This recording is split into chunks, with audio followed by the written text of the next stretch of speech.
Most families who build massive global empires try desperately to keep them by constructing trusts and establishing complex voting structures.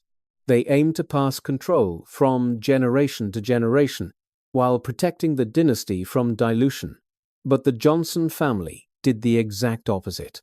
The patriarch who transformed a surgical supply company into a powerhouse deliberately gave his fortune to charity.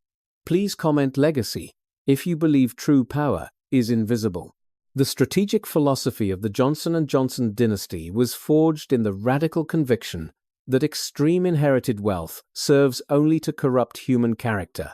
Robert Wood Johnson, the second known as the General, believed that capital accumulated through business success should serve public health rather than private descendants.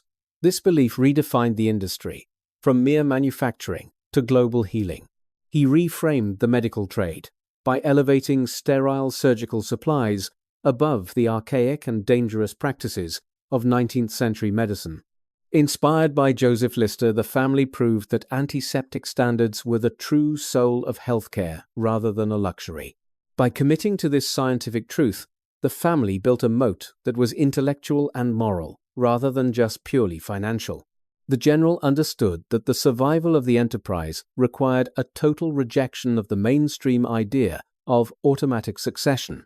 He prioritized demonstrated competence and results over the accident of birth into the right family name.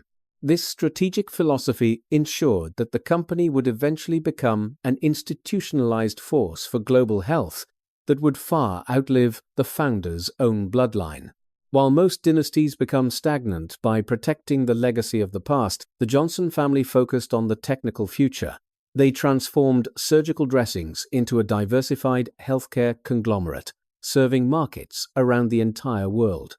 This reframing of the business from a family firm into a meritocratic institution is the true reason for their $300 billion global dominance. The financial engine of this healthcare behemoth is a masterclass in the power of institutionalized compounding and professional asset management. Today, the founding family no longer controls the enterprise in any meaningful sense, as institutional investors now manage 74% of all outstanding shares.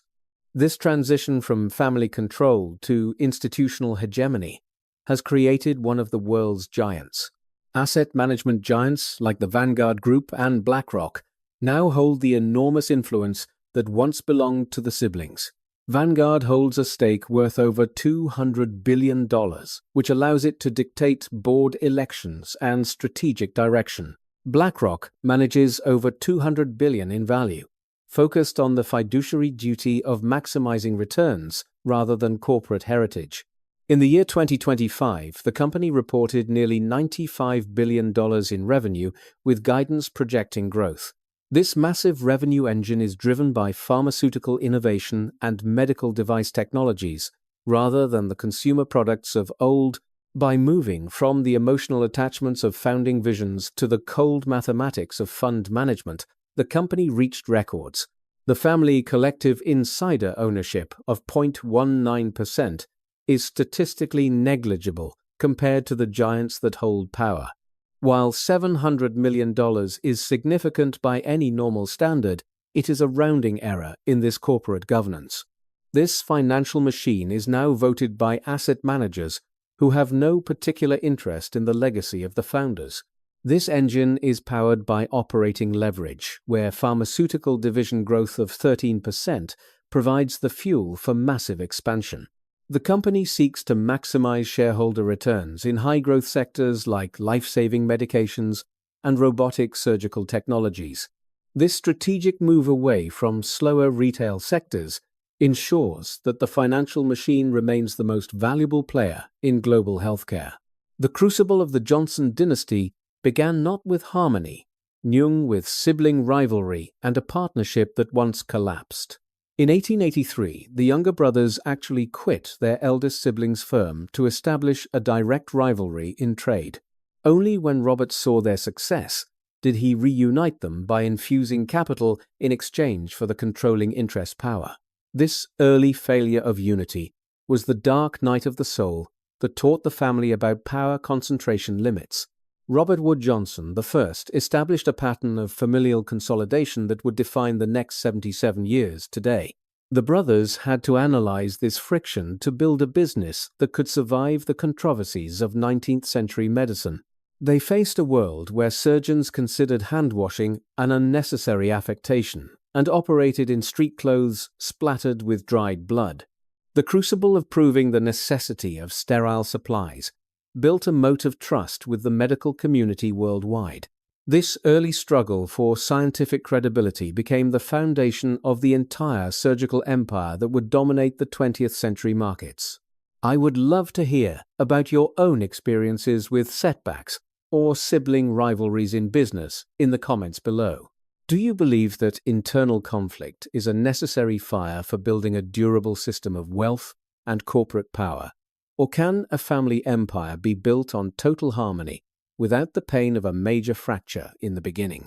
The competitive moat of Johnson & Johnson is the transition from family management to a strictly meritocratic and professional culture. By firing his own son in 1965, the general sent a message that the future belonged to results. Philip Hoffman, the first non-family leader, started as a clerk and mastered every aspect of the pharmaceutical manufacturing business. This secret source of meritocracy ensured that every leader who ascended to the top role had earned their position through demonstrated competence over decades.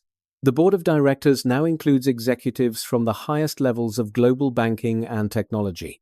Competitors cannot replicate this culture of excellence because they often remain trapped in the emotional traps of dynastic succession patterns.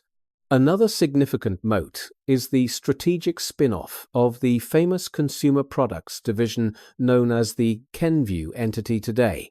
By separating bandages and baby powder from the parent corporation, the company protected its pharmaceutical margins from slower retail drag.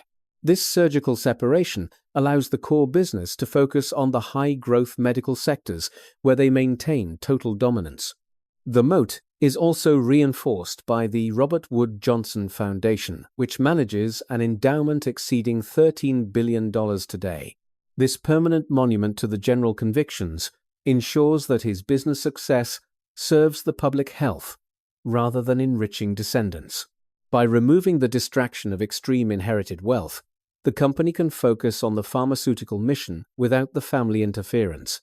The global adaptation of this healthcare empire in the modern era is defined by a surgical use of data analytics. By spinning off the consumer division for nearly $49 billion, the company pivoted toward high-margin healthcare sectors. This strategic move was finalized in the year 2023 as a symbolic severance of the founding family legacy. Modern corporate governance focuses on high-growth pharmaceutical sectors and the development of medical devices that achieve 16% growth. The company guides the institutional shareholders through proxy votes and board nominations that prioritize innovation over the corporate surgical heritage. This pivot ensures that the name Johnson remains synonymous with medical advancement rather than just the products of the past.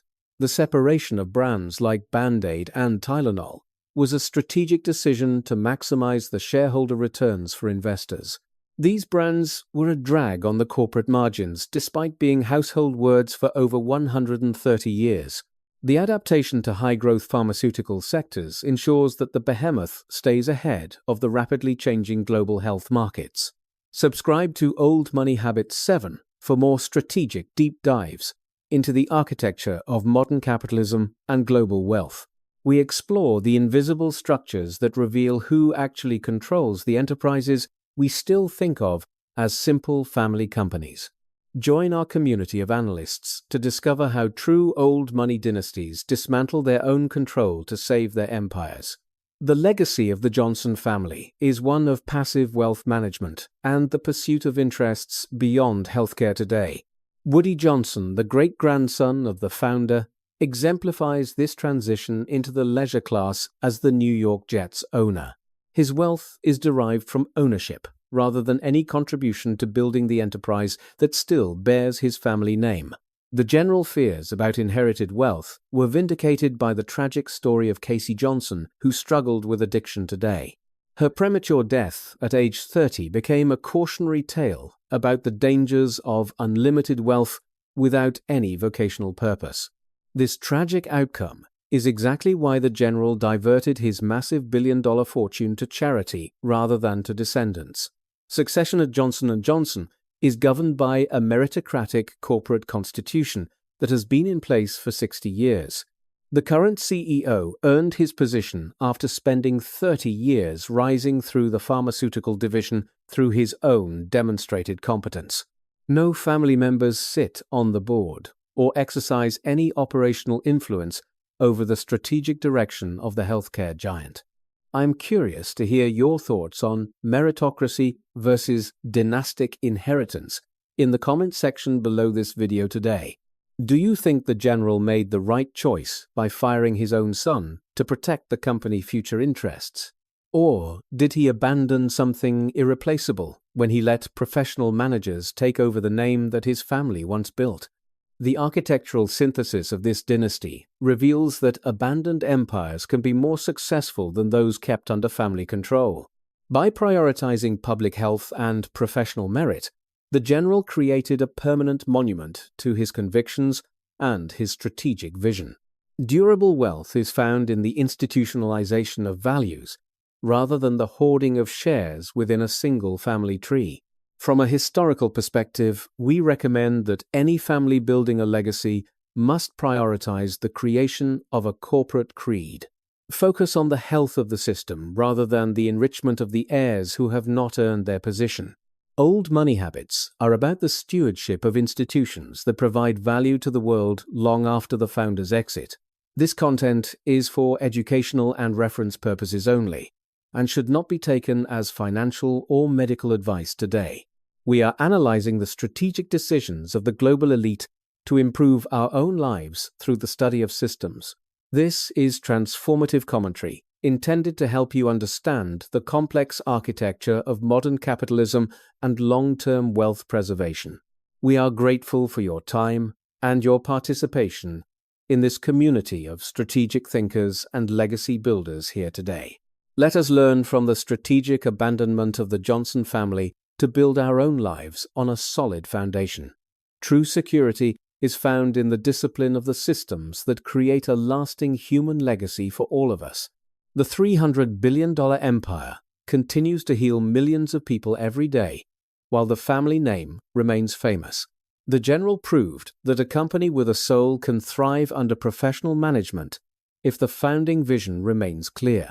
Thank you for joining us on this strategic journey, and may your own legacy be built on merit and truth. As we look toward the revenues of 2026, the Johnson & Johnson story reminds us of the paradox. Abandoning operational control allowed the family to enjoy the spoils, while the company reached comprehensible levels of global financial success. Build your life on principles that survive the generations, and you will discover the true power of an invisible legacy.